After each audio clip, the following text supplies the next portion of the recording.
chegando aqui, muita gente pediu, rapaz, já acabou aqui a semana de atualização e emergências, queria mais um conteúdo e tal. E a gente separou aqui para vocês hoje uma live massa para a gente discutir sobre 10 padrões de ECG que podem matar o seu paciente se passarem despercebidos. Se você não sabe quem eu sou Eduardo Lapa, cardiologista, editor-chefe do Cardio Papers.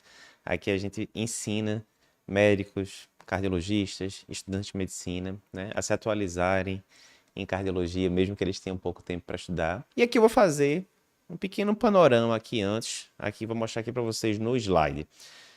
Por que o pessoal tem tanta dificuldade de dominar ECG, né? E a gente já, com mais de 17 mil alunos, né, aí nas costas que a gente ensinou aí ao longo desses últimos anos, né? A gente descobriu vários motivos bem claros, né? O primeiro, as faculdades de medicina hoje em dia têm uma carga horária baixíssima de ECG, né? A gente já fez essa pesquisa mais de uma vez. A última vez que a gente fez aqui, 58% das pessoas disseram que não tinham tido nem 5 horas. Boa parte não tinham tido nem 3 horas de conteúdo de eletro na faculdade de medicina. Não tem como você aprender eletro em 3, 4, 5 horas. Não tem como. É a mesma coisa aprender a dirigir um carro com câmbio manual em 3 horas, 4 horas. Não tem como, né? O segundo motivo, os materiais e as aulas são muito pouco didáticos, de forma geral, né? A gente perguntou também aqui para esse mesmo grupo, como é que você julga? Tá? A gente já sabe que você teve pouca aula de elétrica na faculdade. Beleza, mas foram boas pelo menos as aulas? Você acha que deu o suficiente? E 3 em cada 4 pessoas que responderam falaram, rapaz, sinceramente, o nível do material, das aulas que a gente teve, foi péssimo, ruim ou insatisfatório. Então, tanto a quantidade de horas foi baixa, quanto a qualidade também, infelizmente, foi ruim. E por fim, tem falta de prática, né? Muitas vezes o pessoal vê ali o conteúdo, né? Mas logo, por não estar praticando, termina se esquecendo. Beleza, então a gente sabe que existe esse problema, certo? Aí falando um pouquinho da experiência da gente agora, né? Para mim, um marco muito importante, né? O Cardio Paper surgiu aqui, né, no Instituto do Coração, lá da USP, enquanto a gente fazia residência, eu, André, Figuinha, né? E foi onde a gente se deparou muito com muita emergência cardiológica, muito eletrocardiograma, e dessa jornada toda, desses 12 anos de Cardio Papers, surgiram os frutos, né? O nosso livro de eletrocardiograma, né, que durante muito tempo ficou como o livro mais vendido do país e que recentemente saiu até a segunda edição, né, com capa azul. E a gente, desde 2017 que a gente está aí, Brasil afora, fazendo os cursos presenciais e também cursos online, né? A gente já teve, como eu disse, mais de 17 mil médicos e estudantes de medicina como alunos. O que é que a gente aprendeu depois de ensinar ECG para mais de 17 mil pessoas, né? O que a gente aprendeu é o seguinte, que você tem que ter um método. Se você segue um método, qualquer profissional de saúde consegue aprender a interpretar um ECG. Eduardo, todo profissional de saúde vai ter que saber interpretar eletro de forma super rebuscada? Não, né? A pessoa está se formando em medicina agora, vai fazer clínica e vai fazer endócrino depois. A pessoa tem que saber zilhões de critérios de arritmia? Não, não tem, sinceramente. Mas tem que saber o que a gente vai mostrar aqui hoje e muito mais, né? Então, fica ligado, porque não tem como. Você, muito estudante de medicina aqui hoje com a gente, né? Um terço mais ou menos do público. Se você vai se formar, né? Felizmente, daqui a um tempo, você vai dar plantão, é fato. Adivinha o que é que você vai ter que ver no plantão? Eletro. Na semana lá de atualização e emergência, a gente falou muito de síndrome coronariana aguda, emergência hipertensiva. Para manejar tudo isso, você tem que saber interpretar eletro. Então é isso. Seguindo o método correto, dá para aprender com certeza. E ECG é para ser entendido, não é para ser decorado. Uma das grandes erros que o pessoal faz na hora de aprender eletro é ficar decorando coisas. Ah, o ritmo é sinusal porque tem onda P aqui, ali e tal coisa. Pronto. Mas por que isso? Decorou, vai esquecer. Pode ter, não fique com dúvida disso. Se você ficar só decorando critério, você vai esquecer depois de pouquíssimo tempo. Então, a aula de hoje vai ser isso, né? A gente vai dominar os 10 padrões de ECG que matam. Caso clínico agora, e aí a gente vai interagindo aqui. Ó, tá de plantão, vou começar com o mais simples possível, certo? Você está de plantão quando chega um paciente de 60 anos na sala vermelha, é como a gente chama aqui em Recife, mas na sala de emergência, enfim. O paciente está desconfortável, está sudoreico e já está com a dor torácica lá com 2 horas de duração. E o eletro é esse aqui. Me digam aí o que é que vocês acham desse eletrocardiograma aqui, qual o diagnóstico, o que é que vocês fariam com esse paciente. Você está no serviço, né, de cidade do interior, né? Serviço simples, tem as medicações básicas e tal. que é que vocês fariam com esse paciente se aparecesse aí no plantão de vocês? Me digam aí, hipótese diagnóstica e tratamento. Vamos avaliar já esse eletro daqui a pouquinho, mas a gente perguntou já, como eu disse em outra ocasião, sobre esse eletro aqui, e beleza, esse daqui não teve muito mistério não, a maioria do pessoal definiu que era um infarto com supra, que é o caso, né? Esse aqui, basicão do basicão, que bom que vocês acertaram. Ainda assim, a gente teve uma proporção razoável de pessoas aqui, uns 40%, que ia ficar seriando o eletro, que ia esperar a troponina, que tá errada a conduta, né, pessoal? Isso aqui é um infarto com supra, a gente vai revisar os critérios daqui a pouquinho. Isso aqui não é para esperar nada, é para você começar a tratar o paciente, tem quadro clínico compatível, tem um eletro muito típico, não é para gastar tempo. Isso é importante porque a gente falou isso na semana de atualização de emergência.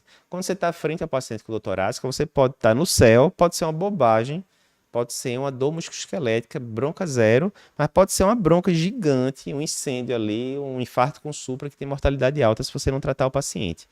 A gente sempre tem que lembrar daquelas 5 causas, falamos isso também na semana de atualização, né? O PEDIR, né, que é o acrônimo, né? Então você tem que lembrar das causas de dor torácica que podem matar o paciente, como pneumotórax, embolia pulmonar, dissecção de aorta, infarto e rotura de esôfago. Obviamente, infarto é o que a gente preocupa mais aqui, porque é a principal causa de morte no mundo, simplesmente, né?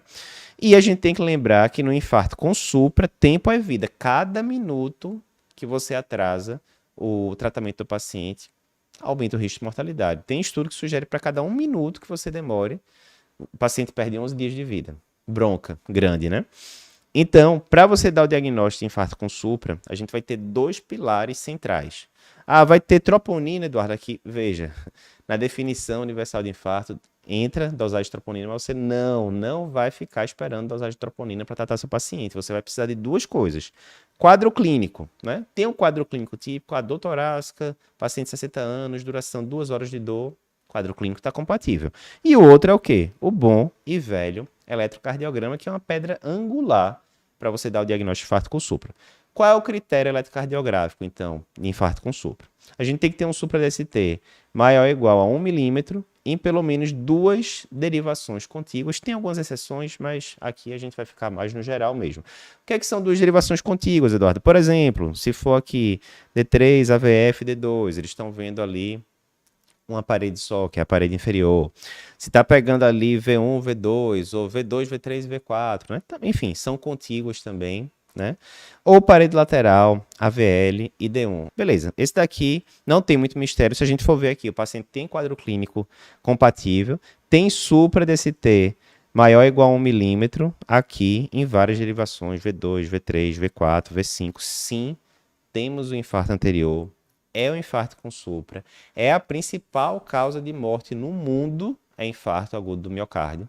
Então vai dar ruim, pessoal, se você não tem total segurança. E veja, aqui a gente colocou suprão, né? A gente não botou supra discreto, não, suprão. Tem que ter confiança de dar diagnóstico desse paciente, certo? Então, o primeiro padrão, e eu disse que a gente ia começar do básico, do básico, do básico. O primeiro padrão que você tem que saber, porque pode matar seu paciente, é o de infarto com supra DST. Começando aqui, primeira marcha. Todo mundo tem que saber isso, não pode ter dúvida, tem que ser aquele elétrico que você olha e você dá o diagnóstico em 1 segundo. Ah, Eduardo, esse aqui eu consegui ver, mas assim, eu não tenho tanta experiência com supra. Qual é o melhor jeito? Ver. Dezenas de exemplos de elétrico com supra, né? Com supra, sem supra, estou em dúvida. Exercitar demais. A gente vai comentar disso depois. Segundo caso, mulher de 23 anos chega no pronto-socorro com quadro de dispneia súbita, nega comorbidades, faz uso só de anticoncepcional, ela está taquicárdica, dispneica, desculpe, e tem esse eletro aqui. Digam aí pra gente o que é que vocês acham que tem esse eletro. Lembrando, como aqui é uma aula, a gente está trazendo os eletros clássicos de guerra aqui, né? Que cai muito em prova, esses eletros todos que a gente vai mostrar aqui, e assim por diante, né? Então aqui é o classicão do classicão. Mas diga aí, primeiro você acerta o clássico, para depois a gente ir para os mais difíceis, né? Todos os casos que a gente vai mostrar aqui, todos pacientes que a gente atendeu aqui ao longo dos anos, né? E esse caso aqui, se eu não me engano, inclusive a gente publicou, que foi um caso que teve desdobramentos interessantes. TEP mesmo, a gente vai desvendar por quê. Lembra? Falei, a gente vai começar aqui do mais basicão e depois a gente vai dificultando. Qual a alteração de ECG mais específica do TEP? A gente vai ver daqui a pouco, o TEP pode dar um bocado de coisa no eletro. O mais comum, pronto, vamos perguntar agora, qual é a alteração mais comum, a mais frequente, a mais sensível que a gente pode ver no tromboembolismo pulmonar? Taquicardia sinusal, esse é o mais sensível, é o mais comum. Qual é o mais específico? É aquele que se eu olho, eu falo, rapaz, agora eu estou pensando bastante em TEP. É justamente a questão do S1Q3T3, que tem muita gente que fala, mas a maioria do pessoal sabe a história do S1Q3T3, ok, mas na hora que aparece um elétrico S1Q3T3, muitas vezes passa batido. Por quê? Porque não está seguindo um método, um roteiro, né? Então, S1Q3T3 é o quê? Você tem uma onda S profunda em D1, uma onda Q mais relevante em D3, com onda T negativa em D3. Na hora que você tem essa combinação aqui, aí você tem o S1Q3T3. Pergunta: S1Q3T3 quer dizer que é TEP, fechou o diagnóstico, posso trombolizar o paciente e vamos que vamos. É tão específico assim para dizer que é TEP, ponto final, sim ou não? Não é garantia nenhuma de TEP. Eu tenho aqui no banco da gente de eletros, a gente tem alguns casos, por exemplo, de hipertensão pulmonar crônica, né? Nada a ver com TEP, né? Por lúpus, outras coisas, que pode dar S1Q3T3 também, certo? Então, não. É uma coisa que você tem que pensar em TEP, mas está longe de ser um critério confirmatório. Tem que se ligar nisso. Outras coisas que o TEP pode dar. Taquicardia sinusal, né? Aqui a gente está vendo, né? Frequência cardíaca está acima de 100, ritmo sinusal tal, beleza. Você pode ter isso daqui também, ó, ondas T's invertidas, V1, V2, V3, até V4 às vezes a gente chega, pode acontecer no TEP também. Isso aqui também, ó, de você ter um QRS que é, né, mais positivo do que o esperado ali em V1, com onda R ampla tal, sinais de sobrecarga de ventrículo direito de forma geral, tudo isso pode acontecer no TEP. Então, aqui o mapa mental para a gente lembrar. Mais comum, negrito aqui, taquicardia sinusal. Pode ter inversão de onda T de V1 a V4? Pode. Pode ter sobrecarga de VD? Pode. Pode ter S1Q3T3? Pode, mas tem artigo que sugere que é 10% dos casos só. É a minoria. Não vai ficar esperando S1Q3T3 para dar diagnóstico de TEP. Certo? Show. Segundo padrão, então, que pode matar e que você tem que saber reconhecer no eletro, S1Q3T3. A gente sempre fala em eletro, essa citação aqui de Sófocles, né, que era escreveu muita peça lá na Grécia Antiga e tal, que é aquela história, ó, você tem que procurar para encontrar. Porque se você não estiver procurando, vai passar batido. É aquela velha história, se alguém me mostrar um eletroencefalograma, pode ter uma alteração clássica de EEG e eu não vou saber ver, porque eu não tive formação de neurologia para entender um EEG, por exemplo. Então, a mesma coisa, se você não domina bem eletro, podem lhe dar um eletro com S1Q3T3 e você vai passar batido. Pode lhe dar um eletro com supra-DST mais discreto e você vai passar batido. E assim por diante. Eduardo, como é que eu faço para não passar batido? Tenha um roteiro, siga um método ali para você não deixar passar nenhum passo ali na interpretação do ECG. Outra coisa que a gente fala muito aqui no Cardio Papers também é assuma a responsabilidade. Você chegou num plantão, muitas vezes o pessoal chega e fala, olha, eletro do paciente está normal. Está normal mesmo. Você viu o eletro pessoalmente, você confiou na opinião de que está ali passando plantão. Por que eu digo isso? Quer dizer que eu não devo confiar nas pessoas, Eduardo? Tá? Em relação a eletro, é melhor você não confiar, não. Veja pessoalmente, porque tem muita alteração de eletro. Você sabe qual é o nível de formação que a pessoa tem em eletro. Talvez a pessoa que esteja ali passando plantão, talvez ela esteja naquele grupo ali, que teve 3 horas de eletro bem mal menos na faculdade, não foi atrás, não correu atrás do prejuízo, e está dizendo que o eletro está normal. Você vai confiar? Já vi muito caso, infelizmente, de eletro passar em plantão que o pessoal dizia que era normal e quando você ia ver, puf, tinha algum desses 10 padrões aqui que a gente está falando hoje. Então, se liga. Beleza. Terceiro padrão. Homem de 67 anos chega na emergência com rebaixamento de nível de consciência. Histórico de hipertensão, diabetes, vinha usando diclofenaco sódico aí nas últimas semanas por causa de uma lombociatalgia que estava incomodando e vem com esse eletro aqui. Mais uma vez, no próximo eletro a gente começa a dificultar um pouquinho mais as coisas. Esse daqui ainda é bem classicão, questão cai muito em prova de residência, inclusive de R1 e tal. Esse eletro aqui, pessoal, o que é que vocês pensam ao ver esse padrão aqui? Mais uma vez a gente colocou aqui, não tá onda T, entenda não, né? Aqui tá onda T quase saindo da tela já daqui a pouco, de tão pontiaguda. Eletro clássico de hipercalemia, muito bem, é exatamente isso. E a pergunta que a gente fez agora para dificultar um pouquinho mais. Eu tô com esse eletro, paciente com rebaixamento de nível de consciência, qual a próxima conduta que você faria? Se você só pudesse tomar uma conduta na face da Terra, qual seria a primeira que você faria para esse paciente sem enrolação de monitor, oxigênio e veio? Eu quero conduta terapêutica mesmo, coisa que pode melhorar aí a vida do paciente e assim por diante. Exatamente isso. Gluconato, aí vê que interessante. Quando a gente perguntou isso aqui, foram milhares de pessoas que responderam. Menos de 40% das pessoas acertaram, dizendo que, que tinha que ser feito gluconato de cálcio. Teve muita gente aqui que disse que era para fazer solução polarizante, outras medidas aqui, esperar exame laboratorial aqui, ó. 1 em cada 4 pessoas disse, não, enquanto não chegar o exame laboratorial aí, meu amigo, eu vou fazer nada, vou ficar esperando aqui. Não pode, né, pessoal? A gente vai lembrar agora, eu vou entrar na história do gluconato daqui a pouquinho, mas só para lembrar. Hipercalemia, potássio aumentado. Por que isso é importante? Tem alguns eletrólitos que, quando eles alteram, mesmo que sejam alterações relevantes, não costuma causar nada relevante em eletrocardiograma. Exemplo, sódio. Já vi paciente com sódio de 150 e muito, 160. Eletro normal. Ou o paciente está desidratado, tem um ataque cardíaco sinusal, sódio leve e tal. Já vi paciente com sódio de 110, 105. Eletro nada demais. Quando a gente vai falar de potássio, contudo, aí não. Tanto potássio alto quanto potássio baixo pode alterar e muito o eletrocardiograma. Termina que é bem mais comum a gente ver níveis bem aumentados de potássio do que níveis muito baixos, né? Porque insuficiência renal, doença renal crônica é uma coisa razoavelmente frequente, né? Em hospitais terciários e tal.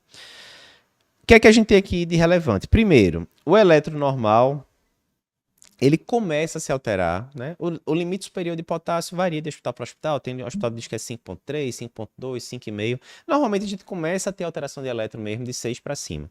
Quais são as alterações que a gente começa a ter? A primeira alteração é a onda T começar a ficar apiculada. Depois a onda P começa a achatar até que ela some. O QRS começa a ficar alargado até que ele alarga tanto que ele emenda o QRS na onda T e gera um ritmo que a gente chama de sinusoidal. Vamos ver aqui alguns exemplos. Então, ó, aqui é o clássico, é a onda T em tenda, né, que a gente fala, que é aquela onda T pontiaguda, parece a tenda lá, a casa do índio e tal, aquela coisa daqueles filmes americanos e tal, né? Aqui a gente já vê, além da onda T em tenda, a gente já vê o QRS começando a alargar um pouco. Aqui bem alargado o QRS, né? Você já vê aqui o QRS alargado, com mais de 3 quadradinhos de duração, né? A onda P já está começando a sumir aqui, você já não está vendo a onda P direito e tal, né? Aqui um QRS muito feio. Aqui é basicamente o mesmo paciente que conseguiu se registrar níveis progressivamente altos de potássio, né? Aqui um QRS bem feio, né? Ocupando aí uns 5 quadradinhos. É uma das dicas. Sempre que você pegar um QRS muito largo, acima de 180 milissegundos, sempre pense em potássio. E aqui caos total, né? Aqui é aquele eletrosinusoidal que basicamente vai emendando o QRS onda T. Aqui é uma eletro preparada. Se você não tomar a conduta rápido, é preparada. E aí é isso. Você tem que saber que a primeira alteração eletrocardiográfica que acontece na hipercalemia é a onda T apiculada, né? Tá aqui outro exemplo só para mostrar, né? Principalmente aqui V2, V3 e V4, né? Lembrar que a gente tem outras hipóteses diagnósticas para a onda T apiculada, entre elas o infarto agudo do miocárdio variante da normalidade. Tem vários macetes para a gente diferenciar hipercalemia desses outros dois, né? Aqui hoje a gente não vai entrar nesse detalhe, mas tem vários macetes. E essa mensagem aqui é muito importante. Se eu estou com um paciente que está com potássio alto e está com eletro alterado sugestivo de hipercalemia, a conduta que eu tenho que tomar é fazer cálcio venoso. A maioria do pessoal falou gluconato, né? Porque gluconato é a prestação que a gente costuma ter mais. Mas também tem cloreto de cálcio em alguns hospitais, né? O importante é ter cálcio venoso. Em resumo, não vou entrar em detalhes também ali, né? Eletrofisiológicos e tal, mas o cálcio vai estabilizar a membrana lá do miócito e vai meio que reverter temporariamente as alterações eletrocardiográficas da hipercalemia. Vê. O gluconato de cálcio, o cloreto de cálcio, ele não vai diminuir a quantidade de potássio no sangue. Diferentemente de solução polarizante, joga potássio para dentro da célula, diminui o potássio que você está medindo lá no sangue. Furosemida, diurético de alça, joga potássio para fora através da urina do paciente, diminui o potássio no sangue. O cálcio que você está injetando, digamos que estava 6,7 o potássio do paciente, você faz o cálcio, melhora o eletro, se você dosar, daqui a 2 minutos o potássio no sangue do paciente vai estar lá 6,5, 6,7, mesma coisa, né? Variação da normalidade. Então, a função dele não é diminuir potássio no sangue, é estabilizar a membrana do miócito. E aí, obviamente, você não vai fazer só o gluconato, você vai fazer o gluconato, já vai começar a solução polarizante, as outras medidas, né, para hipercalemia, glicoinsulina e, né, e assim por diante. Então, fica ligado nisso, porque é importante. Aqui, só para vocês verem o efeito do gluconato, estava aqui esse paciente com ritmo sinusoidal, bem feio. Foi feito o gluconato de cálcio, repetido ali depois de alguns minutos o eletro. Olha a diferença daqui para cá, certo? A única coisa que foi feita aqui, questão de poucos minutos, foi o gluconato de cálcio venoso. Então faz uma diferença danada. Quer dizer que tá normal esse eletro aqui, Eduardo? Não tá normal. O QRS ainda tá alargado, tá? Mas foi um baita upgrade, hein? Daqui para cá, melhorou bem, certo? Beleza. Só lembrando, gluconato de cálcio não vai reduzir nível de potássio no sangue. Então, terceiro padrão de ECG que vocês têm que conhecer e que pode matar seu paciente se passar batido são as alterações típicas de hipercalemia. Começamos aqui com o mais básico, como eu falei. Vamos agora para um mais relevante, certo? Mulher de 70 anos chega na emergência com um quadro de dor epigástrica há algumas horas. Exame físico normal e o eletro é este daqui. Vocês acham que esse paciente, esse eletro, ele sugere um infarto? Sim, não, ou não tem a menor, não tem a menor ideia. Voltem aí agora. Olhando esse eletro aqui, o que é que vocês diriam? O eletro sugere infarto, não sugere? Eduardo, sinceramente, sente e chora, não tem a menor ideia para onde é que vai aí. E vamos que vamos. Aí, vê que bronca, pessoal. Vê que bronca. Aqui a gente tem um eletro, né? A gente vai interpretar ele aqui direitinho. Eu vou dar as dicas já aqui, né? Aqui a gente tem um QRS claramente alargado, né? Com 3 ou mais quadradinhos, né, de duração. É um bloqueio de ramo esquerdo, resumindo. E aí teve gente que falou, tem supra DST. Claramente tem supra DST aqui, ó, V2, V3 também tem, né? E assim por diante. Tem derivações também que tem infra DST, tipo aqui a VL, né? Então, claramente não é um eletro normal. Daí, entre ser um eletro normal, não ser um eletro normal e ser um eletro infarto, são duas coisas diferentes, certo? Então vamos lá. Eu tenho um paciente com bloqueio de ramo esquerdo.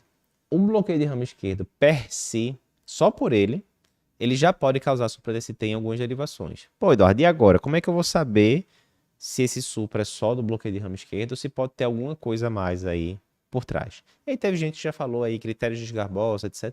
Sim, temos critérios para diagnosticar isso. Mais de um, na verdade, né? Temos alguns. Mas aqui eu quero que vocês entendam o princípio, para não ficar decorando só, certo? E aqui é o seguinte, essa regra aqui que a gente sempre fala em eletro. Se você sabe o que é o normal, o que é o esperado, o patológico, o anormal, fica muito claro, né? Ele vai saltar aos olhos quando você vê. Então, vê, no bloqueio de ramo esquerdo a gente tem uma regra que é basicamente o seguinte. Imagina uma pessoa de 20 anos, mulher, tem problema nenhum, mas tem um bloqueio de ramo esquerdo, pode acontecer. Você faz eco dela, faz tudo normal. A alteração que ela tem é um bloqueio de ramo esquerdo e ponto final, e essa paciente fica voltando para você anos e anos. O que é esperado que essa paciente tenha só pelo bloqueio de ramo esquerdo? O que a gente espera, entre outras coisas, é quando você tiver um QRS predominantemente positivo, como aqui, né, que ele é todo positivo, é esperado do bloqueio de ramo esquerdo que você tenha QRS positivo, tá para um lado. Foca aqui em mim só um pouquinho agora, Álvaro, para eu mostrar para o pessoal.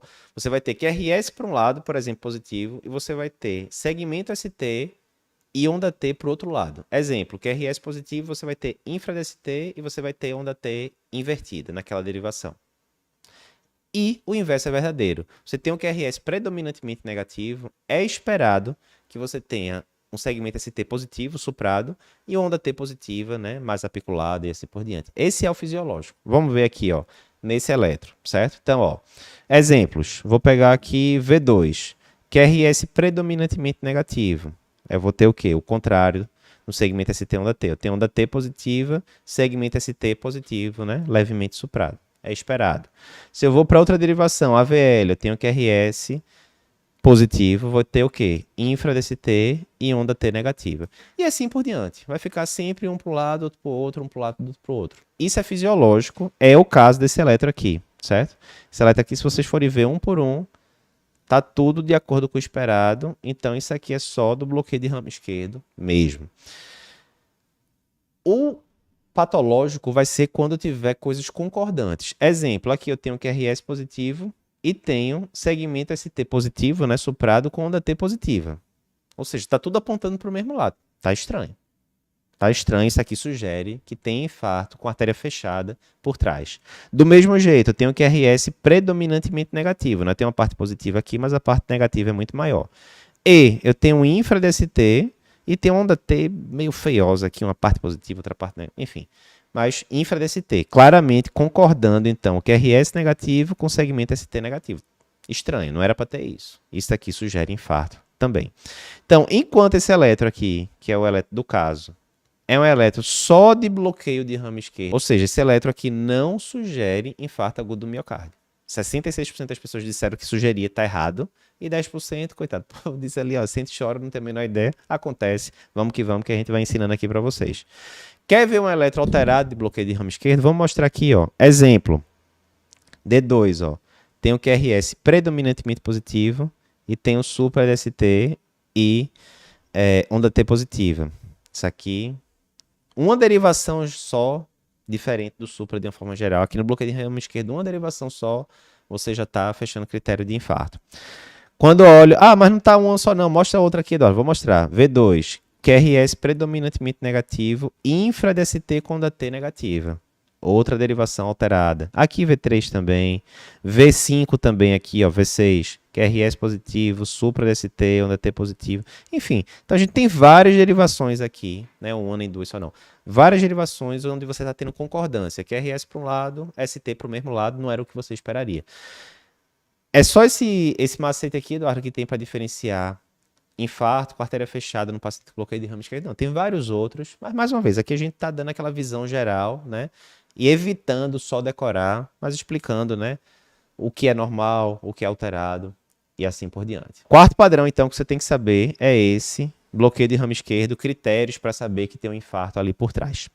Próximo caso, paciente de 76 anos chega na emergência com quadro de dor torácica típica, recorrente, hipertenso, diabético, dislipidêmico, um bocado de fator de risco.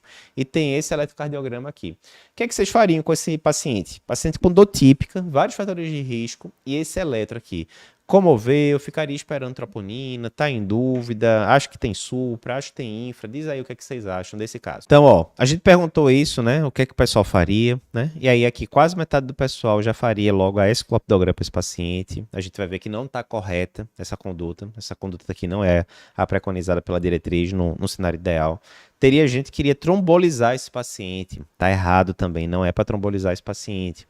Teria bastante gente aqui também que ficaria esperando o resultado de troponina para definir o que é que faria com esse paciente. Tá errado também. Nesse caso aqui, só 1 em cada 5 pessoas acertaram a conduta para esse eletro e vê. Esse eletro aqui, eletro, certeza, que tem uns 200 pronto-socorros agora no Brasil que estão com internado um paciente parecido com esse aqui. Porque esse aqui é eletro que você vê demais em plantão. Então, vê. Review rápido aqui, certo? Quando a gente tem uma síndrome coronariana aguda sem supra-DST, comumente não é obrigatório, mas comumente a gente tem um cenário parecido com esse aqui. A gente tem uma artéria que está subocluída, né? Ela está ali com uma lesão grave, 70%, 80%, mas você não está com a artéria fechada. O que a gente brinca aqui, a analogia que a gente faz é o seguinte: imagina que você está aqui no Carnaval de Olinda, gente que só o cão, que nunca viu aqui para o carnaval aqui de Recife, Olinda, não sabe o que é. Pensa um mar de gente assim. E aí no meio da manhã, aquela fome danada, um sol batendo ali em você com fome. Não tem nenhuma comida ali por perto, alguém joga ali um hambúrguer no meio do povo, alguma coisa do tipo. O que é que vai acontecer? Quem é que vai chegar primeiro e pegar essa comida? É óbvio que vai ser a galera que está aqui perto de onde caiu o hambúrguer. Esse cidadão que está aqui longe, meu amigo, daqui que ele chega aqui já era, a comida já acabou, tem tempo e tal. O que é que isso tem a ver com infarto, Eduardo? Muito parecido, porque vê, as coronárias são epicárdicas, certo? Então elas estão do lado de fora do coração. Se eu tenho uma lesão aqui de 90% nessa artéria, era uma artéria que estava de boa, de repente rompeu uma placa, aquele negócio, 90% de lesão.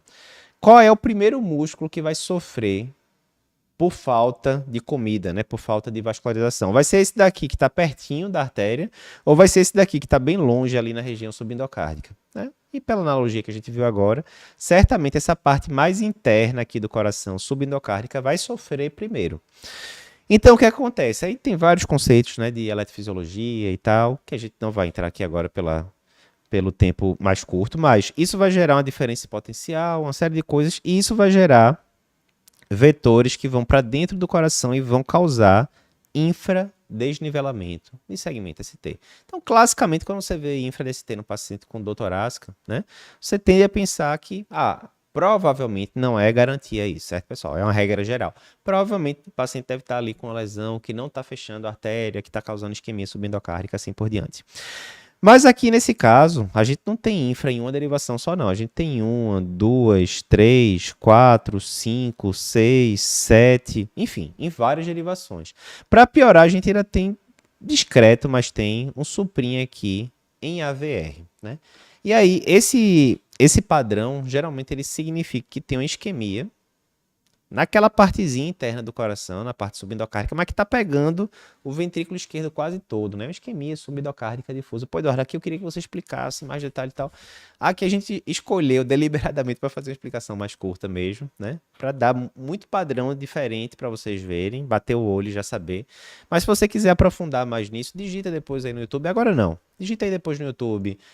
Cardio Paper Supra de AVR. Vai ter mais de um vídeo da gente explicando em detalhes esse padrão. O que eu quero dizer é o seguinte, quando eu pego um paciente com eletro parecido com esse que a gente viu agora, infra de várias derivações, etc., supra de AVR, eu tenho que pensar o quê? Que ele pode ter lesão de tronco de coronária esquerda. Tronco de coronária esquerda que né, vasculariza 60%, 70% às vezes do ventrículo esquerdo, ou seja, é uma bronca grande, né? E aí você tem que pensar isso. Dor torácica, mas infra-DST, mas supra-DVR, você tem que pensar em isquemia subendocárdica difusa e tem que pensar em lesão multiarterial, lesão de tronco. Bronca. Esse paciente é bronca. E aí, nesses casos, quando eu tenho esse padrão de eletro no paciente com dor torácica aguda, o que as diretrizes dizem é esse paciente deveria ir para CAT precoce, né? Menos de que 24 horas, idealmente. Tem gente que fala até para mandar de cara logo esse paciente para CAT. E você tende a segurar o antiplaquetário dele, tipo clopidogrel, porque muitas vezes esse paciente vai precisar de cirurgia. E se você fizer o clopidogrel, por exemplo, você vai ter que adiar a cirurgia do paciente. E assim por diante. Não é para trombolizar esse tipo de paciente, porque geralmente esse paciente não vai estar com a artéria fechada, agudamente. Vai estar subocluída. E o que é que isso tem a ver, Eduardo? Já fizeram os estudos aí. Os pacientes que se beneficiam do trombolítico são aqueles que estão com a artéria fechada agudamente. Se a artéria não está fechada, ele não vai ter benefício. E, por outro lado, ele vai estar se expondo ao risco de sangrar para a cabeça, ter complicações graves do trombolítico. Então, esse é o quinto padrão de eletro que a gente tem que saber. Eu disse que a gente ia complicar um pouquinho mais, aquela coisa toda. Porque aqui, como a gente viu, muita gente ali na enquete, muita gente, 80% do pessoal praticamente errou a conduta. Lembrar que não adianta só você saber o padrão do eletro. Você tem que saber reconhecer que o eletro está alterado. Ligar, foca aqui em mim agora só um pouquinho, ó, você tem que ligar aquele eletro alterado com o quadro clínico, o que é que significa para aquele paciente específico e, por fim, juntar isso com a conduta. Como é que eu trato uma síndrome com supra? Como é que eu trato uma síndrome sem supra? Lá na semana de atualização de emergência, que a gente fez dias atrás, a gente colocou um eletro praticamente igual a esse. Com certeza, muita gente acompanhou lá a primeira aula, já estava sabendo, né, agora o padrão de eletro, show. Mas no dia lá que a gente colocou, na primeira aula, boa parte do pessoal acertou que o eletro estava alterado e o que é que ele significava. Mas na hora de prescrever o paciente, foi desastre total. Se eu não me engano, foi 90% do pessoal que errou a prescrição. Quase ninguém acertou.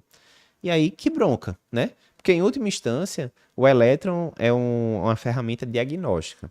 Diagnóstico salva a vida do paciente, sim, desde que ele gere a conduta adequada. É a mesma coisa, tá com supra-DST aqui nesse paciente, infarto com supra. Aí você senta lá na cadeira e fica olhando para a cara do paciente 12 horas. Adiantou de alguma coisa você ter dado esse diagnóstico? Não adiantou, você não fez AS, não fez anticoagulante. Complicado, né? Então, se liga nisso. Certo? Próximo caso aqui. Mulher de 61 anos chega na emergência relatando episódio de dor torácica. 20 minutos de duração. Aconteceu 4 horas atrás.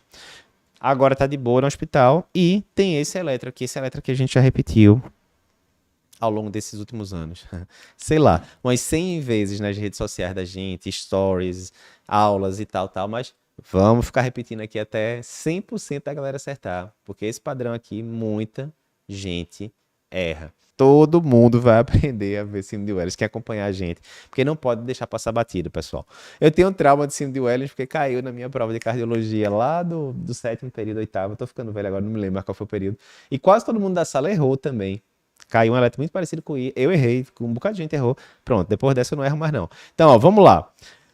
Você tem paciente com troponinas seriadas, né? Nesse caso, as troponinas foram seriadas, foram negativas. O paciente recebeu alta e depois de algumas horas da alta voltou em parada cardiorrespiratória em FV. O que é que aconteceu? O que aconteceu é que você deixou passar batido um dos 10 padrões DCG que matam.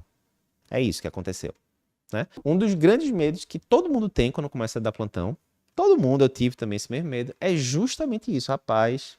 E se eu mandar um paciente para casa que tem uma bronca grande e esse paciente morreu, tem uma complicação grave e tal. Aí eu não vou nem entrar na parte jurídica, né? Porque, infelizmente, a gente sabe que isso está aumentando no Brasil, processo, aquelas coisas todas.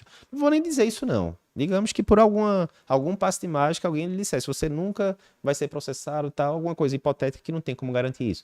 Ainda assim, todos, né, que fazem medicina querem causar o bem para o próximo, pô, você, você falhou na sua atividade, né? Primeiro, não cause o mal, né? Já dizia Hipócrates. E você causou mal porque você mandou um paciente para casa que não deveria ser mandado, né? Quantas vezes a gente já não viu isso acontecendo? Quantas vezes você não fica com aquele peso ali na consciência? Putz, eu tô dando plantão porque eu preciso, tenho que ganhar dinheiro, tá? Mas não tô com segurança. Tô mandando esse paciente aqui meio na fé, porque assim, não tô com segurança que é para liberar ele, não. Como é que você combate isso? Conhecimento, sabedoria, aplicar na prática e por aí vai. Então, nesse caso aqui, o que aconteceu foi isso. Você liberou para casa um paciente que não deveria ser liberado.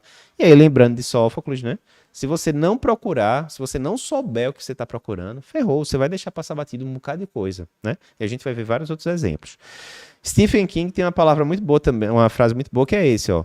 Aqueles que não aprendem com o passado estão fadados a repeti-lo, né? São os mesmos erros sempre. Vocês acham que esse eletro aí, né?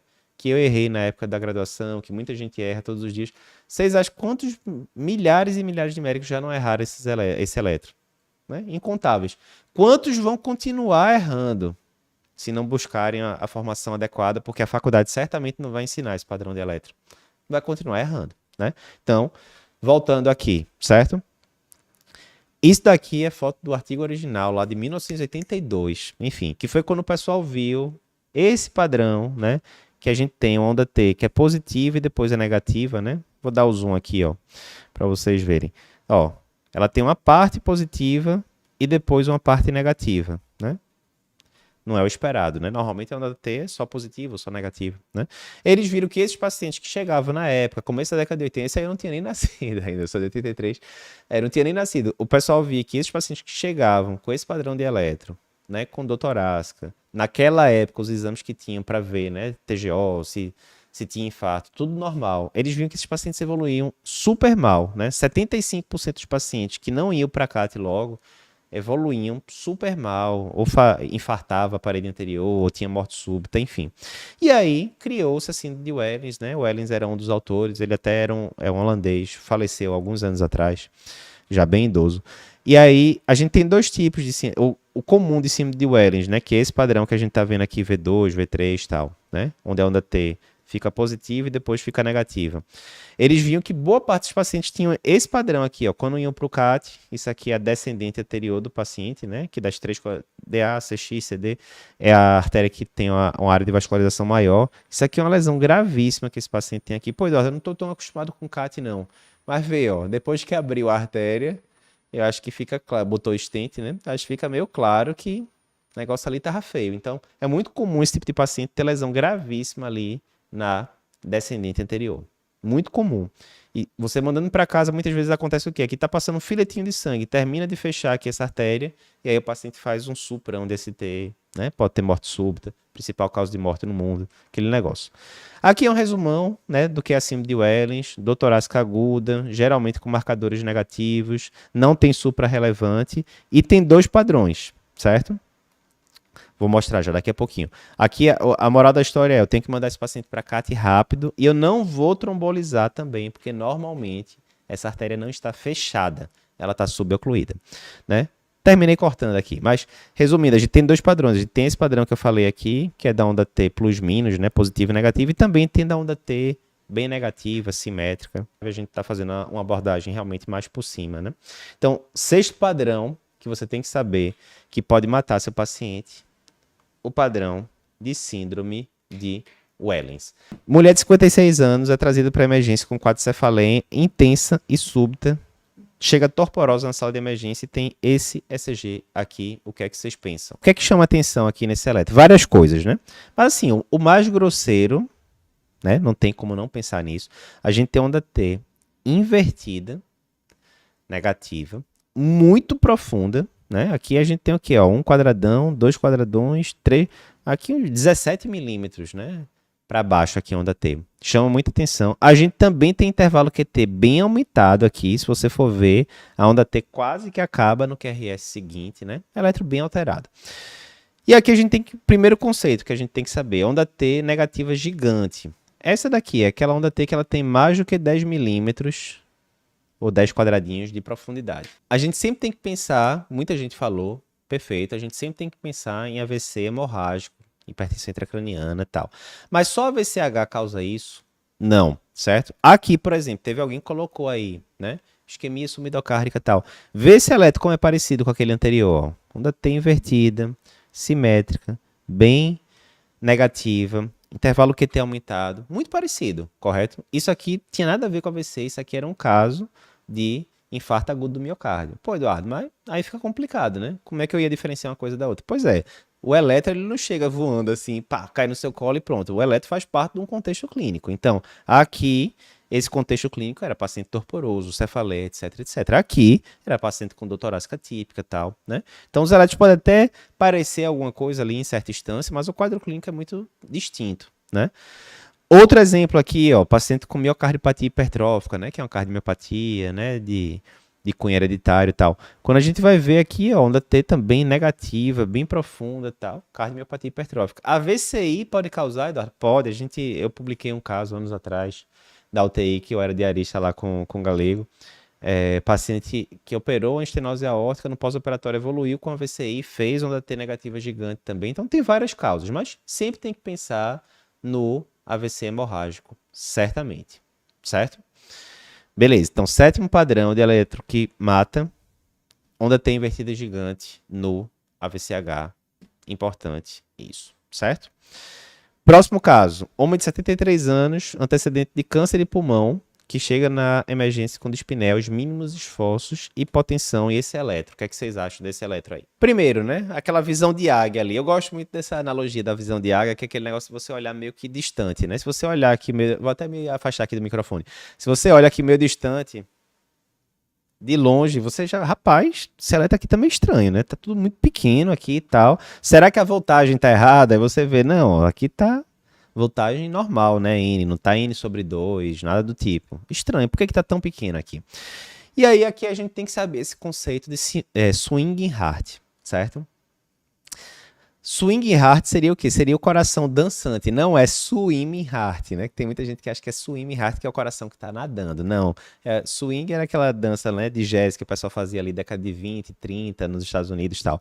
O que acontece é isso, ó. Aqui a gente tem o quê? Um eco, onde a gente tem nessa parte central aqui o coração, e essa parte aqui escura, né, anecoica, preta aí na tela, é um volumoso derrame pericárdico, volumoso. O que acontece, foca aqui em mim agora, quando você tem um derrame pericárdico muito grande, o coração ele pode ficar sambando ali, né? Vamos trazer aqui para o cenário brasileiro. Ele pode ficar sambando ali dentro do saco pericárdico, do líquido pericárdico. E aí, uma hora ele está apontando para o lado, outra hora ele está apontando para o outro e fica essa coisa alternante. O que é que isso vai causar no eletrocardiograma? Isso daqui, ó. Primeiro, você vai ter baixa voltagem, porque lógico, entre o eletrodo que você colocou no paciente e o músculo cardíaco que está gerando potencial elétrico, antes estava um bem pertinho do outro, né? Tinha pele, músculo só entre um e outro. Agora tem uma distância maior porque tem líquido entre os dois.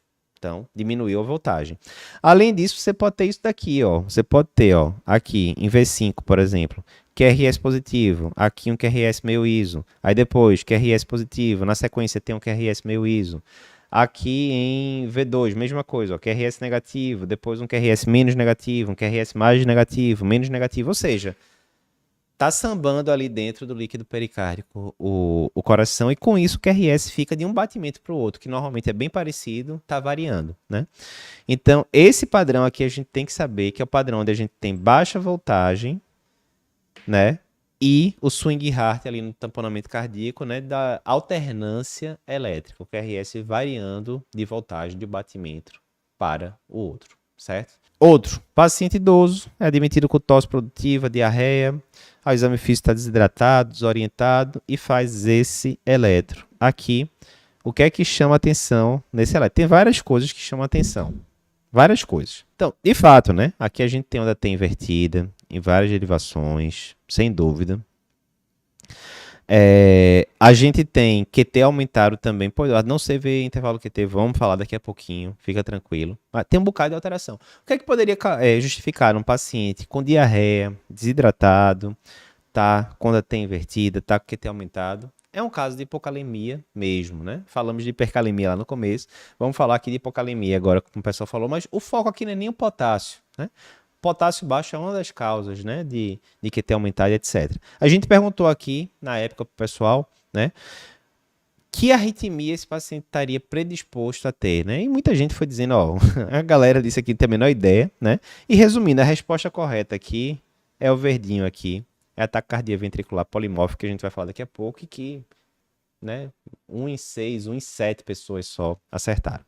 Então, ó, nesse caso aqui, para piorar, né, foi começado o levofloxacino, né, por causa da infecção do paciente. Foi iniciado Aldol, né, porque ele estava ali meio confuso, etc. E o paciente evoluiu com essa bronca aqui, né, que é justamente a taquicardia ventricular polimórfica, né, a torção de pontas, né, tossada de Poin, que a gente falou ali no slide anterior, né. Então, vê, por que esse eletro que a gente mostrou antes, né, que era do hipocalemia, tá? Por que ele pode matar? Por causa disso, predispõe a arritmia, e a arritmia grave, né? Como é que você não vai ficar, então, com essa cara aqui, né, de, meu Deus, o que é que eu fiz aqui com esse paciente? Então, ó, lembrando o intervalo QT, né, ele vai do começo do QRS até o final do onda T. Por que é importante medir o intervalo QT? Resumindo, né, long story short, como os americanos falam, né, resumindo uma coisa muito longa num conceito curto, o intervalo QT, na hora que ele vai ficando aumentado, aumenta também essa região aqui que a gente pintou aqui de roseado, avermelhado. E essa região aqui é uma bronca que é o período refratário relativo, né? Você aprendeu isso lá na faculdade, talvez não lembre mais, mas resumindo, essa região aqui, essa região do potencial de ação, se acontece um extracístole durante esses momentos aí, bronca zero, isso não vai causar arritmia, não vai dar muita bronca para o paciente, não. Mas se, por exemplo, eu tiver um extracístole por azar, na hora que dá essa região aqui, né, que está pintada aqui de rosa, isso pode gerar aquela arritmia que a gente viu no slide anterior. E daí, Eduardo? Se a gente vai para o eletro, aquela região ali que a gente falou, ela corresponde a essa parte aqui, a parte descendente ali da onda T e tal. E daí, Eduardo? Daí que quanto maior o intervalo QT do paciente, mais essa região vai aumentando e aí mais vai ficando vulnerável ali o eletro, né, para ter esse tipo de arritmia. A gente faz analogia do calcanhar de Aquiles, aqui terminou cortando aqui o calcanhar, mas você lembrando lá de mitologia grega, Guerra de Troia, tem um filme lá com o Brad Pitt, aquelas coisas todas, dizia a lenda, né, que Aquiles, que era um semideus, não podia ser morto, né, então se ele tomasse uma facada ali no tórax, no abdômen, vamos para frente, ele não ia morrer por causa disso não, mas tinha uma região ali que era do calcanhar, que era vulnerável, que se tivesse lesão, e de fato isso acontece para a infelicidade do pobre, ele toma uma flechada aqui no calcanhar e termina morrendo. O calcanhar de Aquiles aqui vai ser justamente esse. Quando a gente pega um paciente com intervalo QT normal, a região vulnerável é como se fosse essa daqui. Já quando a gente pega um paciente com intervalo QT longo, é como se a região vulnerável fosse essa daqui. Bem, acho que dá para ver, né, que a região vulnerável aumentou muito ali de um eletro para o outro. Eduardo, para bater o bater o olho, eu sei que tem um bocado de fórmula, né, para você calcular o intervalo QT, mas essas fórmulas são chatas pra caramba, demora o tempo para ficar calculando e tal. E sinceramente aqui no plantão, correria danada, é difícil ficar calculando o intervalo QT do paciente. Eu lhe entendo. A gente tem essa regra simples aqui, que para você bater o olho ali, 1 segundo, 2 e dizer se o QT está aumentado, é o seguinte, você pega a distância entre o complexo QRS e outro, certo? divide no meio. Se essa linha aqui que eu estou desenhando aqui, se ela não cortar a onda T, se a onda T estiver para a esquerda dela, deve estar normal esse intervalo QT. Já se eu pego a região aqui, a distância entre um QRS e outro, e eu faço essa linha aqui no meio, tosca que eu estou fazendo aqui agora, e cortou a onda T no meio, bronca. Aqui é bom separar e calcular o intervalo QT, chance grande de estar aumentado. E a bronca é essa, certo? Se eu tiver um extrasístole aqui, ó, aqui eu tive um extrasístole que é essa daqui, que ela caiu certinho na porção descendente da onda T. E aí você pode ter o que Irina falou ali, o fenômeno R sobre T, ou seja, caiu onda R, puff, em cima da onda T, isso pode deflagrar essa arritmia aqui, que é uma arritmia grave, pode levar o paciente a óbito e tal. É por esse motivo que quando a gente vai cardioverter, desculpa, o paciente, a gente tem que apertar nesse botão de sincronização. Por quê? Na hora que está sincronizado, o choque ele vai cair em cima da onda R, não vai cair em cima da onda T. Nesse exemplo aqui, o pessoal esqueceu de ligar a sincronização, foram dar um choque aqui no paciente que tinha um FA, e aí, ó, o que é que aconteceu? Esqueceu de sincronizar, deu ruim, o paciente terminou saindo aqui com a arritmia ventricular grave, certo? Então é isso, para eu saber se está alterado ou não, eu faço essa regra, dividir a distância do RR na metade. Aqui é um exemplo, ó. Peguei aqui, distância do RR, desenhei uma linha aqui, cortou a onda T no meio. Se cortou no meio, deve estar aumentado o intervalo QT. Nono padrão de elétrico que você tem que saber é isso. Identificar o intervalo QT longo, principalmente o intervalo QT corrigido acima de 500, bronca. Bronca já começa a aumentar muito o risco de arritmia. Último padrão, certo? Que você tem que saber. Esse daqui. Esse daqui. Eletronormal. E por que eletronormal, Eduardo? O paciente pode ter síndrome coronariana aguda com eletronormal. Alguém já colocou aí o spoiler aí. A gente já falou isso lá na semana de atualização de emergência. E vamos continuar falando aqui, desde que até o mundo se acabar, a gente vai estar aqui falando isso. Pessoal, eletro é um exame complementar. Então, muitas vezes, aí aqui voltando, muitas vezes o paciente chega no pronto-socorro dizendo dor torácica, tal, e na hora que você vai ver o eletro, é esse eletro aqui que é um eletro... não chama atenção. Resumindo, isso aqui descarta a possibilidade de ser uma síndrome coronariana aguda? Não. A gente falou muito lá na semana de atualização, na primeira aula, sobre heart score, por que eu tenho que usar heart score, como é que eu interpreto e como é que eu vou evitar de mandar um paciente para casa que não deveria ser mandado para casa. Então, eletronormal não vai descartar. Qual é a possibilidade do paciente ter um infarto e ter um eletronormal, Eduardo? Varia muito de canto para canto. Tem lugar que diz 5%, 6%, 20% em algumas fontes. Enfim, mas é uma porcentagem que não é pequena de pacientes que podem chegar com síndrome coronariana aguda e com eletronormal inicial normal, certo? Vamos falar agora da formação em ECG cardiopapers. A gente está trazendo uma oferta aqui bem especial para a nossa formação em ECG cardiopapers. Eduardo, quem é que tem que saber ECG? Já falou. Todo estudante de medicina tem que saber, todo médico de formato tem que saber. Se você vai dar plantão sem saber eletro, é garantia de bronca.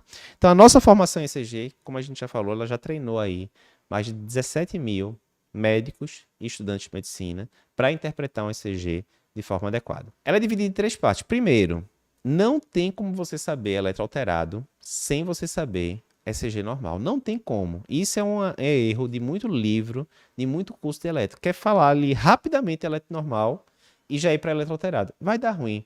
Você tem que aprender com calma, porque como é que é o aspecto eletro normal, como se formam as ondas, complexos, como é que você calcula eixo, como é que você calcula frequência cardíaca, como é que é o aspecto do QRS normal nas diferentes derivações, onde é que você pode encontrar onda T invertida e isso ser fisiológico, onde aparecer onda T invertida é patológico toda vez, e assim por diante. Então, mostrando aqui na tela, né? Se a gente entra aqui na nossa formação de ECG, né? Ela, na verdade, é meio que 2 em 1 aqui, né? A nossa formação de ECG, porque ela tem o curso básico, que é esse daqui, ó, formação essencial em ECG. Que é aquele ECG que todo mundo tem que saber, todo médico formado tem que saber. Quer ele vai fazer cirurgia, oftalmo, ele tem que saber aquilo. E tem a formação completa, né? São 2 cursos em 1 para você que quer aprender elétrico como cardiologista, saber critérios de Garbosa, todas as coisas, critérios de arritmia e assim por diante. Vou pegar aqui esse exemplo aqui da formação essencial, né? Que é o eletro básico que todo médico tem que saber. Então, se a gente vai ver aqui, ó, ele é dividido em 3 partes. O eletro normal, o eletro alterado e treinamento prático. Na parte de eletro normal, o que é que a gente vai ver? Desde o básico, noções básicas de vetores, etc, etc. Até coisas como, por exemplo, como posicionar os eletrodos no paciente. Muita gente erra isso, né? Muita gente mesmo. E aí, você vai ter aqui, nesse cenário aqui, né? A qualidade do escritório da gente, vocês conhecem e tal. Você vai ter aqui aulas curtas, né? São aulas ali de 20 minutos no máximo e tal, porque ninguém aguenta aula tão longa. E a gente vai explicando como é que posiciona os eletrodos no paciente, como é que eu sei qual o eixo fisiológico do QRS? Como é que eu calculo a frequência cardíaca rapidamente do paciente ou de forma mais detalhada? Então, tá tudo aqui para vocês. Pode tirar, Álvaro. Depois que você formou ali a parte inicial, eletro normal, tá seguro, vários pós-testes para você praticar, etc. Aí sim, a gente vai para a parte de eletro alterado e aí a gente vai dissecando tudo. Alterações de API, como é que eu vou saber sobrecarga de ato esquerdo, ato direito, alterações de PR, arritmias, muita coisa de arritmia e infarto, né? O foco da parte de eletro alterado é arritmia e infarto, porque é o que dá mais dúvida no pessoal. E a parte 3, que é do treinamento prático, lembra? Alguém perguntou, como é que eu faço para ver se a onda T está apiculada? Você tem que ver muito eletro para pegar o jeito daquilo. Então, você vai fazer dezenas e dezenas e dezenas de eletro com a gente, onde você vai responder o que você acha. Acho que é isso ou aquilo. E depois eu vou vir e vou falar para você, olha, esse eletro aqui, seguindo o roteiro de 9 passos do Cardio Papers, é assim, assim, assim, assado, né? Então o curso ele é todo montado, parece uma série do Netflix, né? Cada aula vai levando para outra e você vai construindo ali o conhecimento de pouquinho em pouquinho. Formação em ECG Cardio Paper já, né? Um curso muito estabelecido, mais de 17 mil alunos, como eu falei para vocês. E você tem suporte para tirar suas dúvidas, né? A gente tem toda a nossa equipe, todas as dúvidas que você tiver do curso, a nossa equipe vai te responder. Mas aqui a gente tem uma condição especial. Tem bônus, né? Importantíssimos, tipo nosso bônus de investigação doutorática na emergência, né? Como você vai interpretar troponina, o que é que você tem que ver de história clínica, aquela coisa toda. Bônus de tratamento de síndrome com supra e sem supra DST, né? Mais uma vez, a gente ficou muito preocupado, muita gente errou na semana de atualização a prescrição da síndrome sem supra ali, do paciente que a gente colocou, por exemplo. Não adianta você dar o diagnóstico e errar na prescrição. Aqui você vai ter esses bônus para você saber dose de aspirina, do clopidogrel, da heparina, clopidogrel é melhor do que ticagrelol ou não, melhor usar ticagrelol. A gente vai discutindo isso aí tudinho com vocês.